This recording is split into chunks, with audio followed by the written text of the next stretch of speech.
నమస్తే welcome to our channel. Gannavaram మాజీ MLA Vallabhaneni Vamsi arrest అయిన సంగతి తెలిసిందే. 14 రోజుల రిమాండ్ కూడా విధించడం జరిగింది. మరి అరెస్ట్ చేసే సమయంలో కూడా ఎన్నో నాటకీయ పరిణామాలు చోటు చేసుకున్నాయి. నేను వాష్రూమ్కి వెళ్ళొస్తాను, బట్టలు చేంజ్ చేసుకుంటాను అంటూ వైసీపీ కీలక నేతలకు మరికొందరికి కూడా ఫోన్ చేసినట్లుగా తెలుస్తుంది. మరి ఇప్పుడు అరెస్ట్ అయిన తర్వాత రిమాండ్లో ఉంచిన తర్వాత ఆయన పడుకోవడానికి నాకు జైల్లో మంచం కావాలి, దుప్పటి కావాలి అంటూ ఆయన అడిగారని కూడా తెలుస్తుంది. అదే విధంగా ఇంకా కేసు ప్రూవ్ అవ్వకుండానే నన్ను అందరితో కలిపి ఇలా జైల్లో ఉంచితే ఎలా అంటూ కూడా ఆయన మాట్లాడినట్టుగా తెలుస్తుంది. మరి ఈ వ్యాఖ్యలు కరెక్టేనా తెలుసుకునే ప్రయత్నం చేద్దాం. దీన్ని పూర్తిగా విశ్లేషించడానికి మనతో పాటుగా ఉన్నారు సీనియర్ పొలిటికల్ అనలిస్ట్ కొత్త రవీంద్రబాబు గారు. సార్ నమస్తే. నమస్తే సార్ చెప్పండి సార్, ఒక కేసులో అది కూడా ఎస్సీ ఎస్టీ అట్రాసిటీ కేసులో నిందితులుగా అరెస్ట్ అయి ఉన్నారు వల్లభనేని వంశీ గారు. మనం గతంలో కూడా చూసుకున్నట్లయితే ఎటువంటి ఆధారాలు లేకుండా చంద్రబాబు గారిని అక్రమ అరెస్ట్ చేసి 53 రోజులు కూడా జైల్లో ఉంచారు సార్. మరి అప్పుడు ఏసీ లేదు అంటే దోమలు కరుస్తున్నాయి, ఏసీ లేదు అంటే కూడా ఈ వైసీపీ కీలక నేతలందరూ కూడా ఏ విధంగా మాట్లాడారో మనకు తెలుసు. మరి ఈ రోజు వల్లభనేని వంశీ గారు నిన్న ఒక్క రోజుకే నాకు దుప్పటి లేదు, మంచం లేదు, అదే విధంగా అందరితో కలిపి నన్ను ఇలా ఉంచితే ఎలా అంటూ ఆయన వ్యాఖ్యలు చేసినట్టుగా తెలుస్తుంది. అసలు ఈ వ్యాఖ్యలను ఏ విధంగా చూడాలి? ఇప్పుడు ఆంధ్రప్రదేశ్ రాష్ట్రం అంతా కూడా చర్చనీయాంశం ఏంటంటే గన్నవరం మాజీ ఎమ్మెల్యే వల్లభనేని వంశీ అరెస్ట్. ఇది కొంతవరకు ఎన్డీఏ కూటమి శ్రేణులు కానీ ఆంధ్రప్రదేశ్లో చాలామంది ప్రజలు కానీ ఈ చర్యని హర్షిస్తూ ఉన్నారు. రెండోది కొంత డిలే అయింది కాబట్టి ఇంతకాలం ఓపిక పట్టారు. ఎందుకు డిలే అయిందంటే గతంలో వైఎస్ఆర్ కాంగ్రెస్ పార్టీ వాళ్ళు చేసినట్టుగా లీగల్ ప్రొసీజర్ని అవాయిడ్ చేసి కస్టోడియల్ టార్చర్స్ పెట్టి చేయలేదు కాబట్టి లీగల్ ఫ్రేమ్వర్క్లో అరెస్ట్ చేశారు కాబట్టి 9 నెలలు టైం పట్టింది. ఇందులో కక్ష సాధింపు లేకపోతే అక్రమ అరెస్టులు అని మాట్లాడుతున్న విషయం మనకు చూస్తూ ఉన్నాం. అక్రమ అరెస్ట్ అంటే ఏంటి, కక్ష సాధింపు అంటే ఏంటి? 9 నెలలు వెయిట్ చేసి ప్రొసీజర్ ప్రకారం ముందుగా నోటీస్ ఇచ్చి అరెస్ట్ చేయటాన్ని అక్రమ అరెస్ట్ అంటారా? నోటీస్ ఇచ్చినా కూడా నోటీస్ ఇవ్వలేదనే ప్రచారం కూడా చేస్తున్నారు సార్. వాళ్ళ ఇంట్లో నోటీస్ ఇచ్చారు, ఏది భార్యకు కూడా నోటీసులు ఇచ్చినారు. ఎస్, హైదరాబాద్లో వాళ్ళ ఇంట్లో అపార్ట్మెంట్లో నోటీస్ ఇచ్చారు. నోటీస్ తీసుకున్న తర్వాత మళ్ళీ బాత్రూంలో డ్రెస్ చేంజ్ చేసుకొస్తానని వెళ్ళటం జరిగింది. 1 గంట సేపటి దాకా పోలీసులను వెయిట్ చేయించారు. ఇది విషయం పోలీసులు చెప్పారు. వెయిట్ చేయించిన సందర్భంలో ఆయన ఎవరికి కాల్ చేశాడు, ఆ పార్టీ శ్రేణుల్లో పెద్ద మనుషులకు ఎవరికి కాల్ చేశాడు, అవన్నీ కాల్ డేటాలో బయటకు వచ్చే అంశం తర్వాత వస్తుంది. అది ఎవరెవరు చేశారనేది ఇప్పుడు ఊహాగానాలు మనకు అందుతూ ఉన్నాయి. సో ఆ తర్వాత శ్రేణులంతా ఏదో రెచ్చగొట్టే కుట్ర ఏమన్నా పన్నాడా అనేది కూడా కొంత చర్చనీయాంశం జరుగుతుంది. అది ఫోన్ కనుక పోలీసులు ఫోన్ సీజ్ చేసి ఇవ్వమని అడిగారు. ఆ ఫోన్ కనుక పోలీసులకు వస్తే అందులో కాల్ డేటా కనుక పరిశీలించినట్టయితే అరెస్ట్ వెనక ఎవరికి ఇన్ఫామ్ చేశాడు, ఎవరిని ఏం చేయమని ప్రోత్సహించాడు, ఏ కుట్ర కోణం పన్నాడు, దాని వెనక ఎవరు సపోర్ట్ చేస్తా ఉన్నారు, ఇవన్నీ అంశాలు వెలుగులోకి వస్తాయి. సో ఇప్పుడు ఆయన అరెస్ట్ చేసినప్పుడు ఆ విధంగా విజయవాడ తీసుకొచ్చినప్పుడు పోలీస్ స్టేషన్స్లో 8 hours కృష్ణలంక పోలీస్ స్టేషన్లో ఆయన్ని క్వశ్చన్ చేసి ఇన్వెస్టిగేషన్ ప్రాథమిక విచారణ చేశారు. అందులో చాలా వరకు కూడా ఆయన నాకు తెలియదు అనే సమాధానం వచ్చింది. యథావిధిగా ఈ మధ్యకాలంలో ఆంధ్రప్రదేశ్లో వైఎస్ఆర్ కాంగ్రెస్ పార్టీ శ్రేణులు అరెస్ట్ అయినప్పుడు వాళ్ళ అధినాయకత్వం చెప్పిందో లేకపోతే అదుర్స్ సినిమాలో ఎన్టీ రామారావు చెప్పాడో తెలియదు కానీ తెలియదు, మర్చిపోయా, గుర్తులేదు. సో ఇదే పద్ధతి వైసీపీ కీలక నేతలే అంటున్నారు సార్. ఆ వైసీపీ హయాంలో ఎవరైతే అధికారులు వాళ్ళకు సపోర్ట్ చేశారో వాళ్ళు కూడా ఇవే ఆన్సర్స్ చెప్పడం మనం చూసాం సార్. అంటే అంత యథారాజా తదా ప్రదా, అదే కదా, అందులో వాళ్ళు చేసిందే అధికారులు కూడా చేస్తున్నారు మీరు అన్నట్టు. ఇదొక వాళ్ళు ప్రిన్సిపల్ పెట్టుకున్నారు, అయి ఉండొచ్చు. పోలీసులు తీసుకొచ్చినప్పుడు స్టేషన్లో కూడా సహకరించలేదు. తర్వాత వీళ్ళు ఏం చేశారు, ప్రొసీజర్ ప్రకారం ఫాలో అయ్యారు కాబట్టి టెస్ట్ చేశారు. తర్వాత 24 hours జడ్జి ముందు ప్రొడ్యూస్ చేయాలి కాబట్టి చేశారు.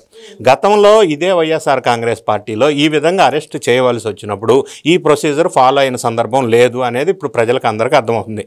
సో ఈయన పోలీస్ స్టేషన్లో కానీ జడ్జి దగ్గర కానీ జైల్లో కానీ పోలీసులను దూషించడం, మిగతా వాళ్ళ మీద అసహనం ప్రదర్శించడం, ఈ అన్ని అంశాలు మనం ప్రత్యక్షంగా వెలుగులోకి వస్తున్న అంశాలు. ఇవన్నీ ఎందుకు జరిగినాయి అనేది కొంత విశ్లేషణ ఏమొస్తా ఉందంటే ఈయన ఫోన్లో ఎవరితో అయితే మాట్లాడాడో ఆ పెద్ద మనుషుల పేర్లు బయటికి రావాలా, వాళ్ళను విధ్వంసం చేయండి అని ఏమన్నా అడిగాడా, వాళ్ళు చేస్తాము అన్నప్పుడు వాళ్ళు సహకరించలేదా, వాళ్ళు ఎవరు ఎందుకు సహకరించలేదు, ఎవరితో మాట్లాడాడు, దాని వెనక ఎవరు పెద్ద మనుషులు ఉన్నారు అనేది ఫోన్ ద్వారా బయటకు వస్తుంది. ఇప్పుడు జైల్లో పెట్టిన తర్వాత, సక్రమంగా జైల్లో పెట్టిన తర్వాత తర్వాత వీళ్ళు అంటున్నారు అక్రమ అరెస్ట్ అంటారు. అక్రమ అరెస్ట్ అంటే ఇప్పుడు ఇష్యూ ఏంటి, 2023లో గన్నవరం తెలుగుదేశం పార్టీ మీద విధ్వంసకాండ జరిగింది. అన్ని CCTV ఫుటేజెస్ ఉన్నాయి. ఆఫీస్ అంతా విధ్వంసం చేశారు. బయట పార్క్ చేసిన 8 కార్లను ధ్వంసం చేశారు. ఆ టైంలో పట్టాభి తెలుగుదేశం నాయకులు వస్తే ఆయన్ని కూడా అక్రమంగా ఉల్టా అరెస్ట్ చేశారు. ఇవన్నీ సాక్ష్యాలు ఉన్న విషయం వాస్తవం. దీని మీద టోటల్ 88 మంది అక్యూజ్డ్ ఉన్నారు. అందులో వల్లభనేని వంశీ A71+. ఆయన కోర్టులో బెయిల్ ఇమ్యూనిటీ ఇచ్చారు. బెయిల్ ఇచ్చారు కాబట్టి ఈ నెల ఫిబ్రవరి 20వ తారీఖు బెయిల్ మీద విచారణ ఉంది. అప్పటి వరకు అరెస్ట్ చేయొద్దు అని ఆయన ఇమ్యూనిటీ పొంది ఉన్నాడు. ఇది ఈయన ఇలాగే ఉంటే ఆ కేసులో ఆయన అరెస్ట్ చేసేవాళ్ళు కాదు. అక్రమ అరెస్టులు చెయ్యరు కాబట్టి ఎన్డీఏ గవర్నమెంట్. కానీ ఈయన క్రిమినల్ బ్రెయిన్కి, ఆ క్రిమినాలిటీకి, ఆ కన్నింగ్ నేచర్కి నిలువుటద్దం ఆయన తవ్విన గొయ్యిలోనే ఆయన పడాల్సిన అవసరం ఏర్పడింది. ఎవరైతే కేసు పెట్టారో సత్యవర్ధన్ అనే అతను కిడ్నాప్ చేయటం, టార్చర్ చేయటం, బెదిరించటం, ప్రలోభాలకు లోపడటం, రకరకాల అంశాలు చేసేయటం వల్ల ఈ కేసు నంబర్ 86/2025 ఇందులో నాన్ బెయిలబుల్ సెక్షన్స్తో కేసు పెట్టడం జరిగింది. సెక్షన్ 140 కానీ, సెక్షన్ 305 కానీ, సెక్షన్ 381 కానీ, అట్రాసిటీ కేసు కానీ అన్నీ కూడా నాన్ బెయిలబుల్ సెక్షన్స్. ఇందులో బెయిల్ వచ్చే అవకాశం లేదు. ఒకవేళ రుజువు అయితే మినిమం 10 సంవత్సరాల నుంచి లైఫ్ వరకు ఇంప్రిజన్మెంట్ ఉండే అవకాశం ఉంది. సో ఈ పని ఈయన చేసుకుంటూ ఈయన గొయ్యిని ఈయన తవ్వుకొని ఈ కేసులన్నీ ఈయన మీదకి వచ్చిన సందర్భం ఒకటి ఉంది. ఇంకొక అంశాన్ని మనం పరిశీలించినట్టయితే ఈ రిమాండ్ రిపోర్ట్లో పోలీసు వాళ్ళు ప్రస్తావించిన అంశాలు ఏంటంటే ఇతను ఒక నొటోరియస్ క్రిమినల్, ఈ వర్డ్ వాడారు అని అందులో రిమాండ్ రిపోర్ట్ నేను చూశాను, చదివాను. అందులో క్లియర్గా ఎస్టాబ్లిష్ చేశారు ఈయన మీద 16 క్రిమినల్ కేసులు ఉన్నాయి. ఆ క్రిమినల్ కేసు డీటెయిల్స్ అన్నీ పెట్టి ఎస్టాబ్లిష్ చేసింది ఏంటంటే ఈయన క్రిమినల్, నొటోరియస్ క్రిమినల్ కాబట్టి బెయిల్ ఇవ్వద్దు అనేది ఎస్టాబ్లిష్ చేశారు. రెండోది, ఇప్పుడున్న నెక్స్ట్ స్టెప్ ఏముంటుంది, వల్లభనేని వంశీ తరపున వాళ్ళు ఎవరైతే లాయర్స్ ఉన్నారో బెయిల్ ఇవ్వమని పిటిషన్ వేస్తారు. రెండోది అంశం ఏంటంటే పోలీసు వాళ్ళు వాళ్ళకున్న అధికారాల ప్రకారం సెక్షన్ 167 ఉపయోగించి కస్టడీకి ఇవ్వమని పిటిషన్ వేస్తారు. ఈరోజు కస్టడీలోకి వచ్చినప్పుడు ఆ ఫోన్ సీజ్ చేసుకున్నప్పుడు అసలు ఈయన సత్యవర్ధన్ అనే అతన్ని కిడ్నాప్ చేయటం వెనక కుట్ర కోణం ఏముంది, దాని వెనక సపోర్ట్ చేస్తామన్న వాళ్ళు ఎవరు, ఫోన్లో ఎవరితో మాట్లాడారు, ఇవన్నీ అంశాలు కూడా వెలుగులోకి వస్తాయి.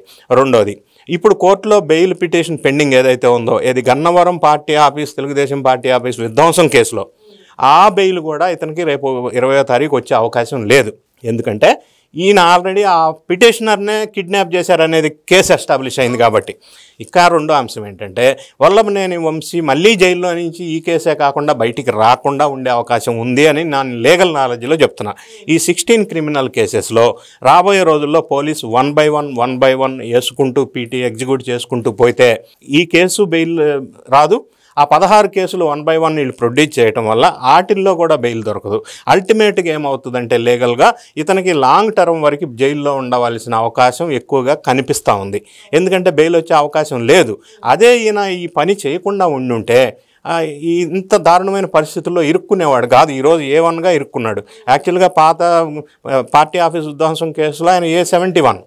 సో అనవసరంగా ఈయన గెలుక్కోవటం వల్ల, ఏలు పెట్టడం వల్ల ఈయనకి ఈ పరిస్థితి దాపరించింది. సో ఇవన్నీ కేసులు, పాత కేసులు కూడా మళ్ళీ చాలా ఉన్నాయి. 1 కాదు 2 కాదు.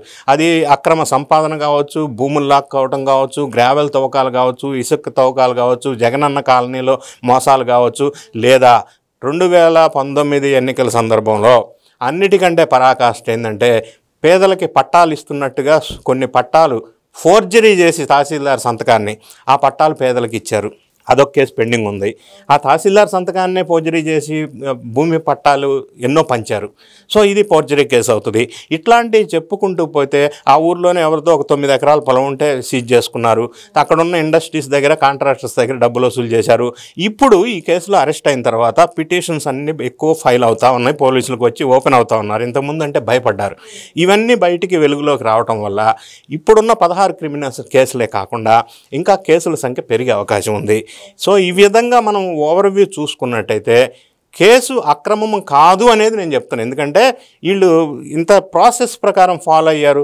గతంలో రఘురామకృష్ణరాజునో, అచ్చెన్నాయుడునో, ఇంకొకరినో టార్చర్ చేసి అనధికారంగా అరెస్ట్ చేసి చంద్రబాబు నాయుడు గారిని కావచ్చు, వాళ్ళు వైఎస్ఆర్ కాంగ్రెస్ పార్టీ గవర్నమెంట్ చేసిన అక్రమ అరెస్టులు వీళ్ళు చేయలేదు అనేది ఈ కేసు ఎగ్జాంపుల్. అందుకే 9 నెలలు టైం పట్టింది. ఏదేమైనా ఈ విషయాలన్నీ బయటకు వచ్చినప్పుడు అప్పుడు మిగతా పెద్ద మనుషులు కూడా వెలుగులోకి వస్తారు. ఈయనకి బెయిల్ వచ్చే అవకాశం ఉండదు అని నేను అనుకుంటున్నా. ఆ ఫోన్ కనుక సీజ్ చేసినప్పుడు కస్టడీలో మరిన్ని విషయాలు తెలిసే అవకాశం ఉంది. ఇంకా కొంతమంది పెద్ద మనుషులు కూడా ఇన్వాల్వ్మెంట్ ఉండవచ్చు అని నేను అనుకుంటున్నా. మరి మొత్తానికి వల్లభనేని వంశీ ఫోన్ కనుక సీజ్ చేస్తే అందులో సంచలన విషయాలు వెలువడతాయని, ఇంకా ఆయనకు బెయిల్ వచ్చే అవకాశమే లేదని చెప్పి సార్ చెప్తున్నారు. Thank you sir.